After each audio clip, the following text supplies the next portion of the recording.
Hey world, I'm coming at you with why Bride of Chucky is the best movie of the series and how it ultimately cements Chucky as a horror icon. That took a lot of takes. This film is my first romantic lead, and it's part of an overall strategy to launch me into the leading man status. I was always a really big fan of Chucky and the series. I remember being shown Child's Play, which is the first one, and it was actually released on my birthday in 1988, and I remember just falling in love with it and finding out that there were literally 4 more movies, and then my mom bought me the box set, which I have, this one, and so this one actually comes with only like Child's Play 2 through Seed of Chucky, which I always thought was super weird. And I have not looked into. And so Seed and Bride of Chucky were always my like favorites, and then Child's Play 2 was my favorite of those 3 beginning movies. I will say that I haven't seen Seed of Chucky since I was a child because I am nervous that it hasn't held up and I don't want to ruin the way that I saw it as a... Oh.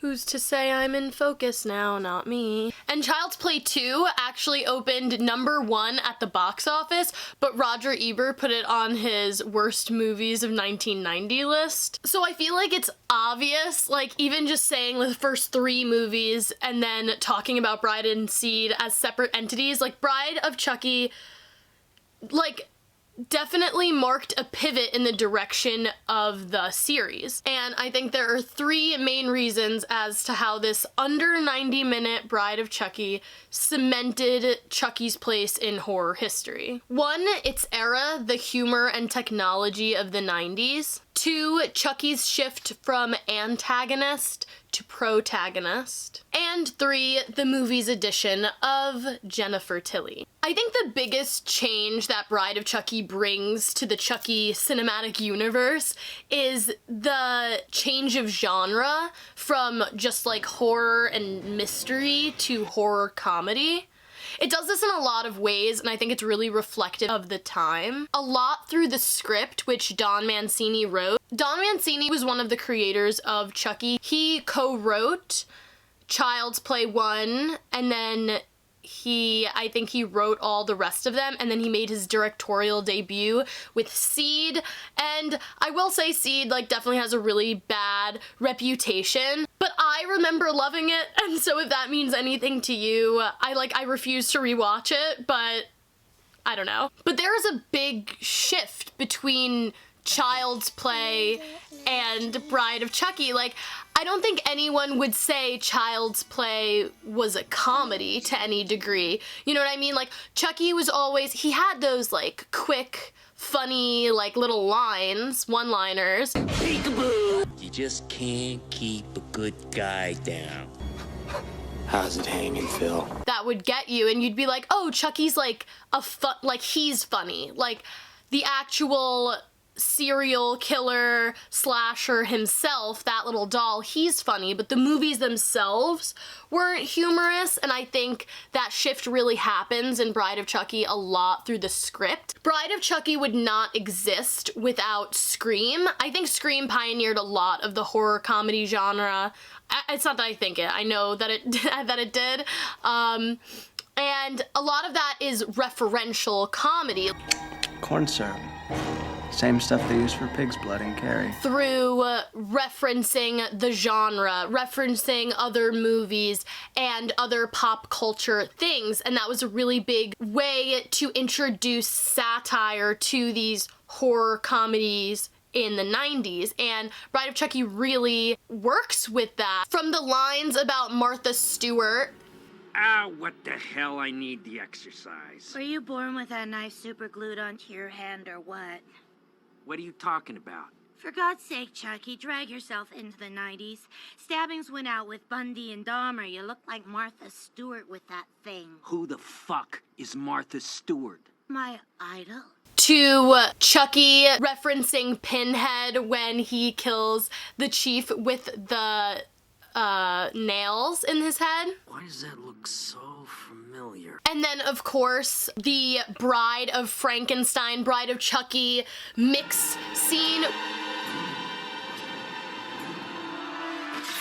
which is so amazing. And by the way, that bathtub death was originally scripted to be in Child's Play, and that was supposed to be how that first woman who dies falling out of the window when like Chucky hits her with the hammer, which also in Bride of Chucky, there's a point when Chucky goes to reach for the hammer and Tiffany is like, predictable, because we've already seen him do that in that first movie, which was scripted to be the death in the bathtub that we see kills Tiffany, which that scene is edited so freaking well. I would really like to talk about this editor for like a hot second because I love editing and I'm gonna force you guys to like editing for a second. So the main editor of Bride of Chucky also edited Halloween, The Curse of Michael Myers, which is the one with Paul Rudd, and The Roommate, and Texas Chainsaw 2013, and Cult of Chucky, and recently an episode of The 100, which I thought was funny. So Bride of Chucky introduces comedy to the series. It does this in a lot of ways. First of all, Chucky was on SNL to promote Bride of Chucky, which is hilarious on its own. And the Bride of Chucky poster even parodies Scream 2's. Another reason I think Bride of Chucky was so successful because of the era in which it was made was because of the technology. There is no way to compare the Chucky we saw in Child's Play in that universe to this one. He has so many facial muscles in his head. Like, I think they said it took like 9 puppeteers. It takes one guy just to work the arm, and that's without fingers. So we've got a guy on fingers, we've got one person on left arm, one person on right arm, one person on body and head to do all of this kind of stuff, this kind of action.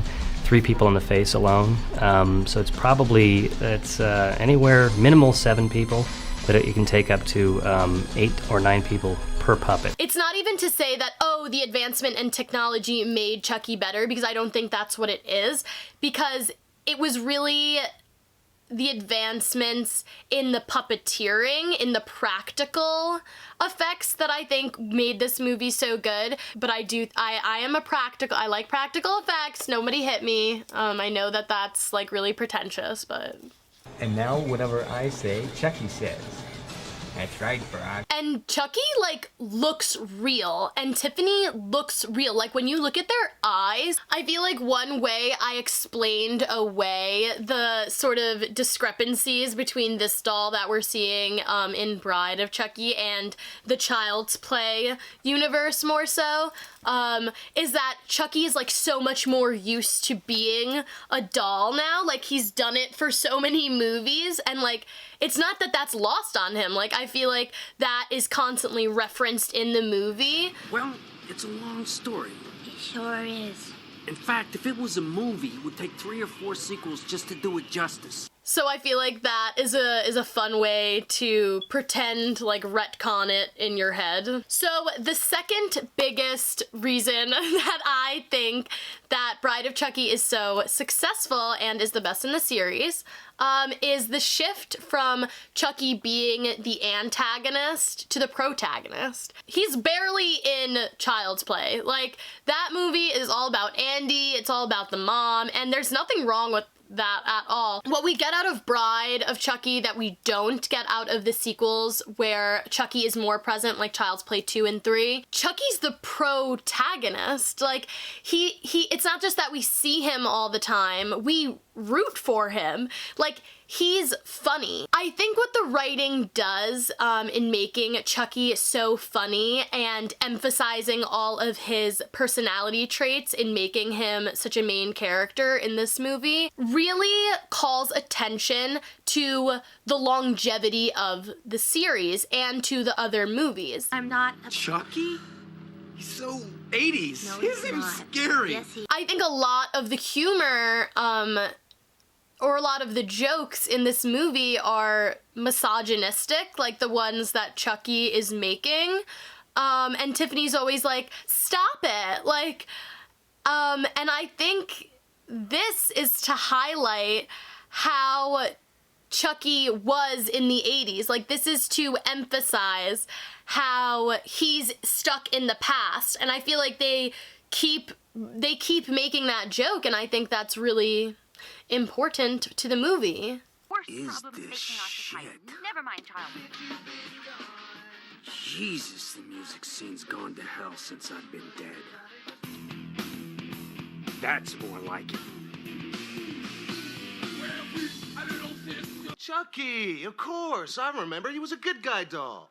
They were programmed to say all kinds of shit. And then my last and final reason why I think Bride of Chucky is the best Chucky movie and how it cements Chucky in the Horror Hall of Fame is simply the addition of Jennifer Tilly and sex appeal.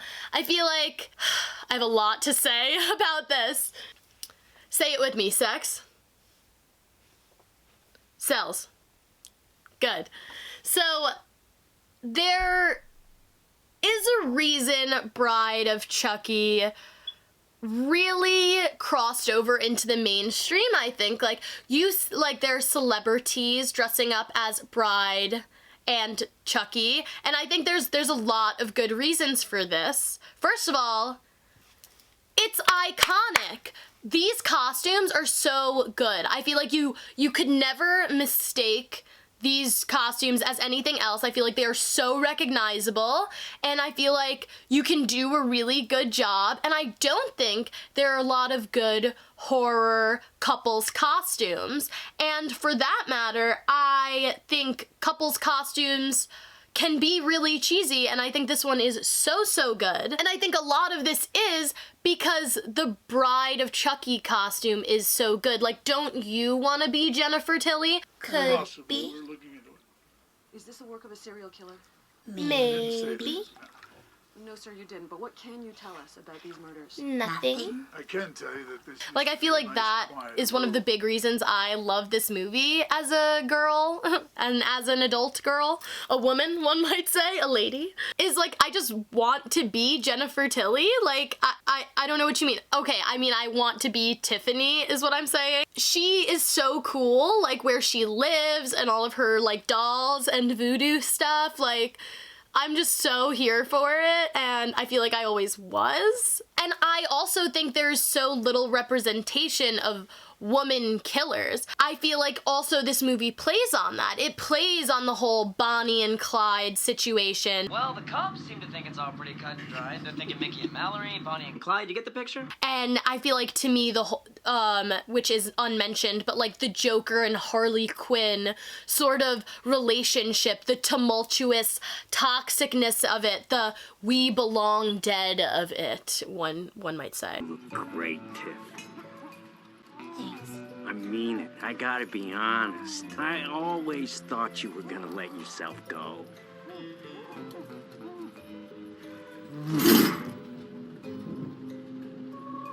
Come here.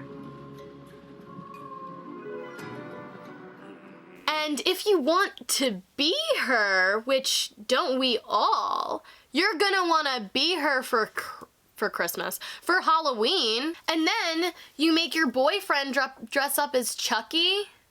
So Bride of Chucky really gives into that marketability that I feel like was also present, I'll say it again, in Child's Play 2, because in Child's Play 2, that's when they started selling Chucky dolls. Like, they didn't even start selling them after Child's Play, which I thought was super weird. And then after Bride of Chucky, you could start selling Bride of Chucky dolls and the whole costume thing, like I said before. Bride of Chucky also introduces sex appeal to the Chucky universe. I feel like this series, Child's Play 1 through 3, you could say a lot of things about it, but it is definitely not sexy. And this movie's sexy. Katherine Heigl, hello? Jesse? Look at that man. And I think one way in which I really appreciate the sexiness of this movie is the dichotomy of murder and lore. In a lot of the murders in this movie, they they really play on the connection between homicide and violence and sex. Tiffany is always luring these men to their deaths. Damien with sex. The police in the beginning with money over the phone with her voice. And she pulls it to her face and she goes, "Well, hello, Dolly." And then it goes into Rob Zombie's Living Dead Girl, and you're just literally having the best time of your life. That's just how oh my god. Like, say what you want about Rob Zombie and his movies, but this song, this song. And then with her laugh with that chief of police later that they pinheadify with the nails. Damien, Alexis Arquette, may she rest in peace, always reminded me of that goth guy in Jennifer's Body. And then that death scene hit, like Damien's death scene, which, by the way, his name is a reference to The Omen. His name is Damien Baylock, and in The Omen, the kid's name is Damien, and then his nanny is Baylock. That death scene always reminded me so much of like that succubus, those siren mermaids that just like lure men to their deaths like with in a sinful way. And I think that this movie has a lot to say about that, and I think those things are really similar. They're those abject human thingies, if you're into horror theory. The era,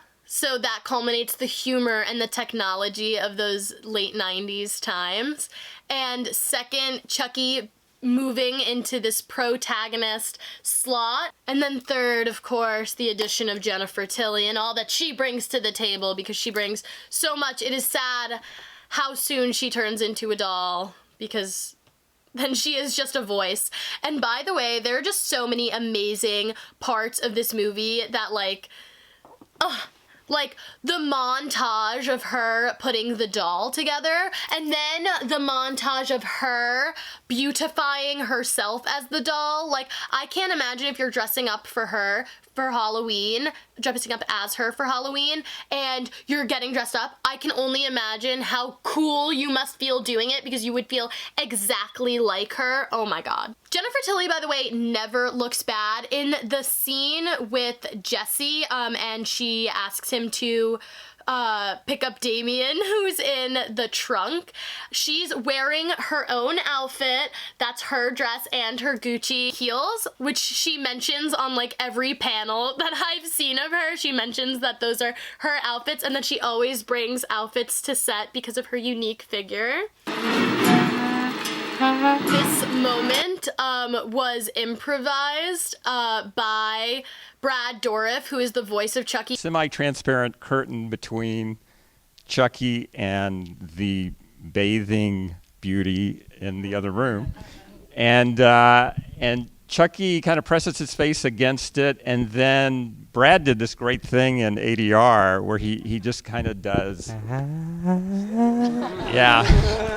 And so when we were doing the new one, Randy and I were talking about this. It's like we should do that again, and we commenced to find like 15 different places in Cult of Chucky where we did that, and they were all hilarious. And they were all hilarious, but we cut them all but one. Brad Dourif, by the way, oh my god, he was always my favorite in One Flew Over the Cuckoo's Nest, and I never even knew it was him, and that's wild to me. He is such an amazing voice actor.